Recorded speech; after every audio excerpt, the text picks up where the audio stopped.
Introduction. Rich Dad, Poor Dad. Having two dads offered me the choice of contrasting points of view, one of a rich man and one of a poor man. I had two fathers, a rich one and a poor one. One was highly educated and intelligent. He had a PhD and completed 4 years of undergraduate work in less than 2 years. He then went on to Stanford University, the University of Chicago, and Northwestern University to do his advanced studies, all on full financial scholarships. The other father never finished the 8th grade. Both men were successful in their careers, working hard all their lives. Both earned substantial incomes. Yet one always struggled financially. The other would become one of the richest men in Hawaii. One died leaving tens of millions of dollars to his family, charities, and his church. The other left bills to be paid. Both men were strong, charismatic, and influential. Both men offered me advice, but they did not advise the same things. Both men believed strongly in education but did not recommend the same course of study. If I had had only one dad, I would have had to accept or reject his advice. Having two dads offered me the choice of contrasting points of view, one of a rich man and one of a poor man. Instead of simply accepting or rejecting one or the other, I found myself thinking more, comparing, and then choosing for myself. The problem was that the rich man was not rich yet, and the poor man was not yet poor. Both were just starting out on their careers, and both were struggling with money and families. But they had very different points of view about money. For example, one dad would say, the love of money is the root of all evil. The other said, the lack of money is the root of all evil. As a young boy, having two strong fathers both influencing me was difficult.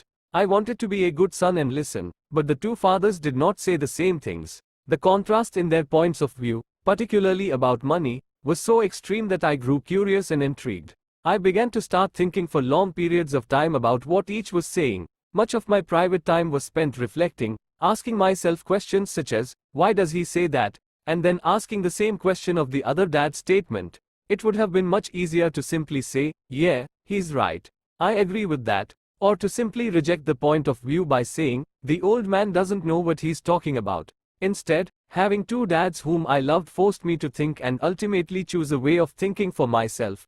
As a process, choosing for myself turned out to be much more valuable in the long run than simply accepting or rejecting a single point of view. One of the reasons the rich get richer, the poor get poorer, and the middle class struggles in debt is that the subject of money is taught at home, not in school. Most of us learn about money from our parents. So what can poor parents tell their child about money? They simply say, stay in school and study hard. The child may graduate with excellent grades, but with a poor person's financial programming and mindset, sadly, money is not taught in schools. Schools focus on scholastic and professional skills, but not on financial skills. This explains how smart bankers, doctors, and accountants who earned excellent grades may struggle financially all of their lives. Our staggering national debt is due in large part to highly educated politicians and government officials making financial decisions with little or no training in the subject of money. Today I often wonder what will soon happen when we have millions of people who need financial and medical assistance. They will be dependent upon their families or the government for financial support. What will happen when Medicare and Social Security run out of money? How will a nation survive if teaching children about money continues to be left to parents, most of whom will be, or already are, poor? Because I had two influential fathers, I learned from both of them. I had to think about each dad's advice, and in doing so, I gained valuable insight into the power and effect of one's thoughts on one's life. For example, one dad had a habit of saying, I can't afford it. The other dad forbade those words to be used. He insisted I ask, how can I afford it? One is a statement, and the other is a question. One lets you off the hook, and the other forces you to think. My soon-to-be rich dad would explain that by automatically saying the words, I can't afford it, your brain stops working. By asking the question, how can I afford it? Your brain is put to work. He did not mean that you should buy everything you want. He was fanatical about exercising your mind, the most powerful computer in the world. He'd say, "My brain gets stronger every day because I exercise.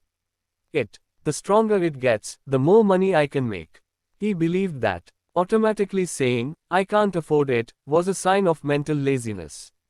Although both dads worked hard, I noticed that one dad had a habit of putting his brain to sleep when it came to finances, and the other had a habit of exercising his brain. The long-term result was that one dad grew stronger financially, and the other grew weaker. It is not much different from a person who goes to the gym to exercise on a regular basis versus someone who sits on the couch watching television. Proper physical exercise increases your chances for health, and proper mental exercise increases your chances for wealth. My two dads had opposing attitudes, and that affected the way they thought. One dad thought that the rich should pay more in taxes to take care of those less fortunate. The other said, "Taxes punish those who produce and reward those who don't produce." One dad recommended, "Study hard so you can find a good company to work for." The other recommended, "Study hard so you can find a good company to buy." One dad said, "The reason I'm not rich is because I have you kids." The other said, "The reason I must be rich is because I have your kids." One encouraged talking about money and business at the dinner table, while the other forbade the subject of money to be discussed over a meal. One said, "When it comes to money, play it safe. Don't take risks." The other said, "Learn to manage risk." One believed, "Our home is our largest investment and our greatest asset." The other believed, "My house is a liability, and if your house is your largest investment, you are in trouble." Both dads paid their bills on time, yet one paid his bills first while the other paid his bills last. One dad believed in a company or the government taking care of you and your needs. He was always concerned about pay raises, retirement plans, medical benefits, sick leave, vacation days, and other perks. He was impressed with two of his uncles who joined the military and earned a retirement and entitlement package for life. After 20 years of active service, he loved the idea of medical benefits and PX privileges the military provided its retirees. He also loved the tenure system available through the university. The idea of job protection for life and job benefits seemed more important, at times, than the job. He would often say, "I've worked hard for the government, and I'm entitled to these benefits." The other believed in total financial self-reliance. He spoke out against the entitlement mentality and how it created weak and financially needy people. He was emphatic about being financially competent. One dad struggled to save a few dollars. The other created investments. One dad taught me how to write an impressive resume so I could find a good job. The other taught me how to write strong business and financial plans so I could create jobs. Being a product of two strong dads allowed me the luxury of observing the effects different thoughts have on one's life. I noticed that people really do shape their lives through their thoughts. For example, my poor dad always said, "I'll never be rich," and that prophecy became reality. My rich dad, on the other hand, always referred to himself as rich. He would say things like, "I'm a rich man, and rich people don't do this." Even when he was flat broke after a major financial setback, he continued to refer to himself as a rich man. He would cover himself by saying, "There is a difference between being poor and being broke. Broke is temporary, poor is eternal." My poor dad would say, "I'm not interested in money," or, "Money doesn't matter." My rich dad always said, "Money is power." The power of our thoughts may never be measured or appreciated, but it became obvious to me as a young boy that it was important to be aware of my thoughts and how I expressed myself. I noticed that my poor dad was poor, not because of the amount of money he earned, which was significant, but because of his thoughts and actions. As a young boy having two fathers, I became acutely aware of being careful about which thoughts I chose to adopt as my own. Should I listen to my rich dad or to my poor dad? Although both men had tremendous respect for education and learning, they disagreed about what they thought was important to learn. One wanted me to study hard, earn a degree, and get a good job to earn money. He wanted me to study to become a professional, an attorney or an accountant, and to go to business school for my MBA. The other encouraged me to study to be rich, to understand how money works, and to learn how to have it work for me. "I don't work for money," were words he would repeat over and over. "Money works for me." At the age of 9, I decided to listen to and learn from my rich dad about money. In doing so, I chose not to listen to my poor dad, even though he was the one with all the college degrees. A lesson from Robert Frost. Robert Frost is my favorite poet. Although I love many of his poems, my favorite is The Road Not Taken. I use its lesson almost daily.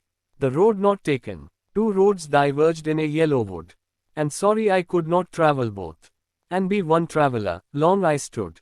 And looked down one as far as I could. To where it bent in the undergrowth. Then took the other, as just as fair. And having perhaps the better claim. Because it was grassy and wanted wear. Though as for that the passing there. Had worn them really about the same.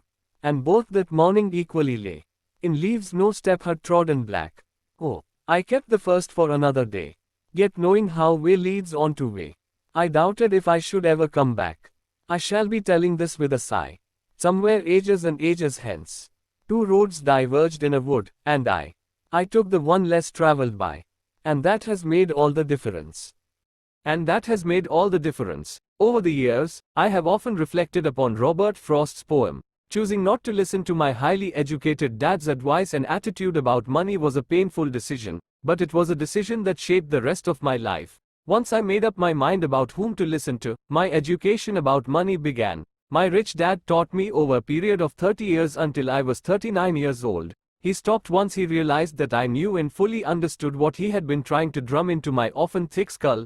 Money is one form of power. But what is more powerful is financial education. Money comes and goes. But if you have the education about how money works, you gain power over it and can begin building wealth. The reason positive thinking alone does not work is because most people went to school and never learned how money works, so they spend their lives working for money. Because I was only 9 years old when I started, the lessons my rich dad taught me were simple. And when it was all said and done, there were only 6 main lessons, repeated over 30 years. This book is about those 6 lessons, put as simply as possible. Just as simply as my rich dad put forth those lessons to me. The lessons are meant not to be answers, but guideposts that will assist you and your children to grow wealthier no matter what happens in a world of increasing change and uncertainty.